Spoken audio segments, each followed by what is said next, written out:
Hello, everybody. Welcome to day 39, Genesis 39. Today we're reading Joseph, a slave in Egypt. Now, Joseph had been taken down to Egypt, and Potiphar, an officer of Pharaoh, captain of the guard in Egyptian, bought him from the Ishmaelis who had taken him down there. The Lord was with Joseph, and he was a successful man, and he was in the house of his master, the Egyptian. And his master saw that the Lord was with him, and that the Lord made all that he did to prosper in his hand. So Joseph found favor in his sight, and served him. Then he made him overseer of his house, and all that he had. Then he put under his authority. So it was, from the time that he had made him overseer of his house and all of that he had, that the Lord had blessed the Egyptian's house for Joseph's sake. And the blessing of the Lord was on all that he had in the house and in the field. Thus he left all that he had in Joseph's hand, and he did not know what he had expected for the bread which he ate. Now Joseph was handsome in the form and appearance. And it came to pass after these things that his master's wife cast longing eyes on Joseph, and she said, "Lie with me."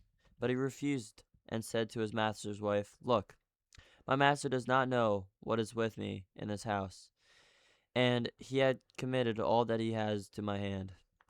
There is no one greater in this house than I, nor has he kept back anything from me but you. Because you are his wife, how then can I do this great wickedness and sin against God?" So it was, as she spoke to Joseph day by day, that he did not heed her, to lie with her or to be with her. But it happened about this time, when Joseph went into the house to do his work, and none of the men of the house was inside, that she caught him by his garment, saying, "Lie with me." But he left his garment in her hand, and fled and ran outside.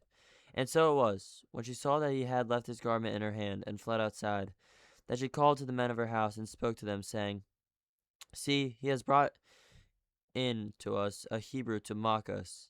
He came in to me to lie with me, and I cried out with a loud voice.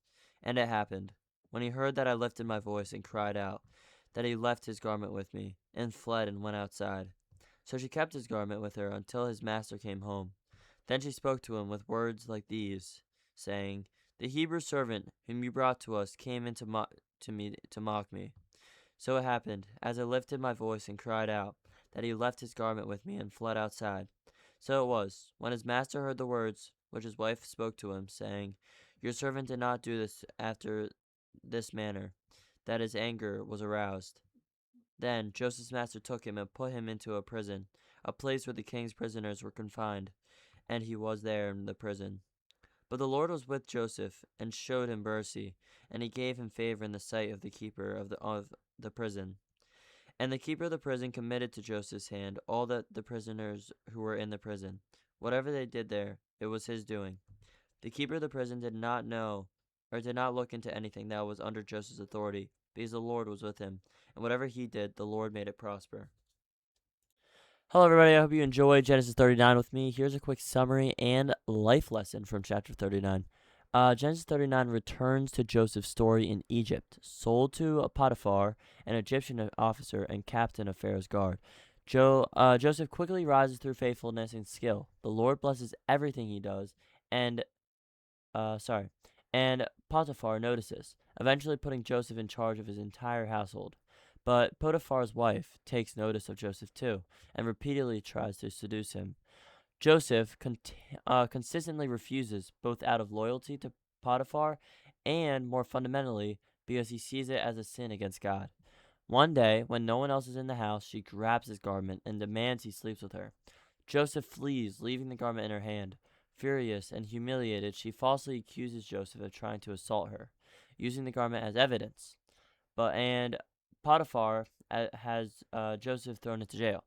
Even there, the Lord continues to be with Joseph. He gains the favor of the prison warden, who puts him in charge of the other prisoners. And once again, whatever Joseph does prospers. The lesson: this chapter is a striking portrait of integrity under pressure. Joseph does the right thing even when it costs him everything: his position, his freedom, his reputation, and even when no one else would have known. It's also a powerful theme running through the whole chapter. The Lord was with Joseph. repeated multiple times, showing that God's presence and blessing don't guarantee an easy life or fair treatment, but can sustain someone through genuine injustice. Joseph goes from favored son to slave to falsely accused prisoner. Yet, each time rises again through faithfulness, setting up the next major turn in his story. Thank you guys so much for listening, and I'll see you tomorrow.